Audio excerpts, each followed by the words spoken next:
Hi everybody, my name is Jim Crawford and welcome back to my third video. It was finally time to start my new job.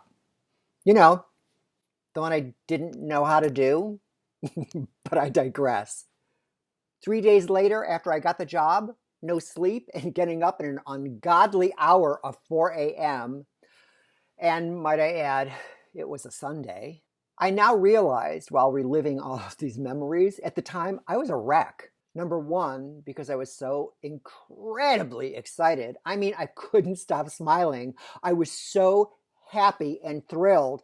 And number two, I knew if I did a good job or a great job, the work possibilities would be endless. It just felt right. This is just what I needed. Something new, interesting, unique, out of the norm, and all still within the beauty industry that I loved. So with 30 pounds of supplies on my back, walking uphill all the way, barefoot, and in the rain, sleet, and snow, I know, I'd be a good martyr. I finally got the PATH train. So when I finally made it there were only two other people besides me waiting for the train. And as far as I was concerned, at that hour, you were either an alien from a not-so-friendly planet or a mass murderer looking for people with luggage on their back and no shoes on their feet who have just walked uphill all the way in the rain, sleet, and snow. I know. The actual ride into Manhattan, once again, aka the city, was a new and fun experience. I got out of the train at Christopher Street, which is in Greenwich Village, and was the only stop I knew. And from there, I had to figure out how to get to and where the Lower East Side location was. However, I did know that it was located downtown, so I was in the general vicinity.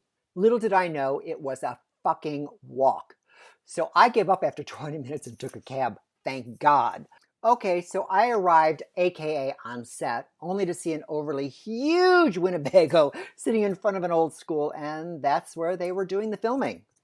I just thought, well, the van must be where the fancy people of the shoot were staying. You know, doing whatever fancy people do in a van.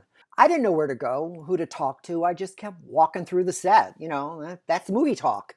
I didn't know there was a specific ranking of communication when you needed answers, so I just kept walking and saying hello to everybody like I owned the place. I finally found someone who knew someone who was talking to someone that could tell me who I needed to talk to and where I needed to go to set up all my work things. And I was finally told, wow, I was working in the Winnebago out front. The chic one I saw when I got to the location. They gave me, are you ready for this? A script. Yep, an honest to goodness, an actual genuine script. Not one with staples, but one that used brass paper clips. I mean, we are talking high end here. In my mind, I was thinking, was I even worthy of having a script? Would they take it back when they found out what job I had? And who cares if I didn't know how to read it? I had my very first script. And now I'm in the big van. Oh my God.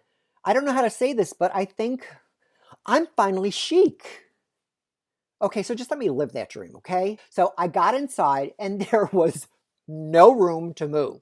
There were 12 actors sitting and standing along with waiting to be worked on.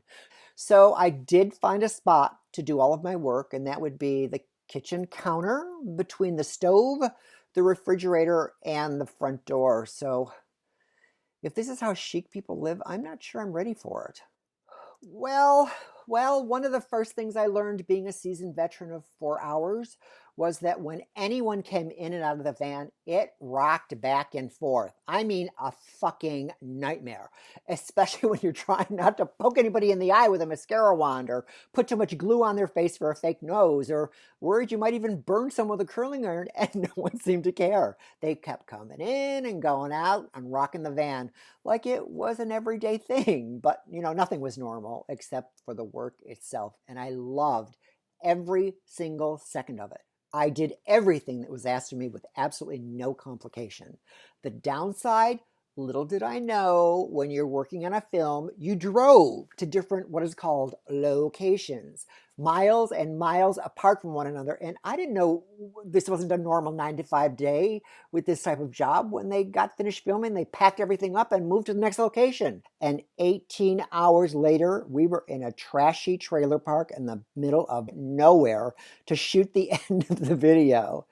So I managed to get back to Hoboken 22 hours later, exhausted, with a huge smile on my face.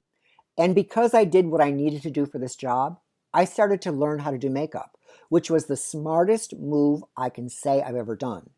Because of this, as time went on in my career, I worked in a multitude of directions and I was now a commodity. I did both hair and makeup, which there were very few people in the industry who did it. And this added to the longevity and diversity of my working career. So that's all, folks. Stay tuned for my next job adventure. And as usual, if there's anything you feel you want to say, please feel free to. XOXOXO. Till next time, Jim.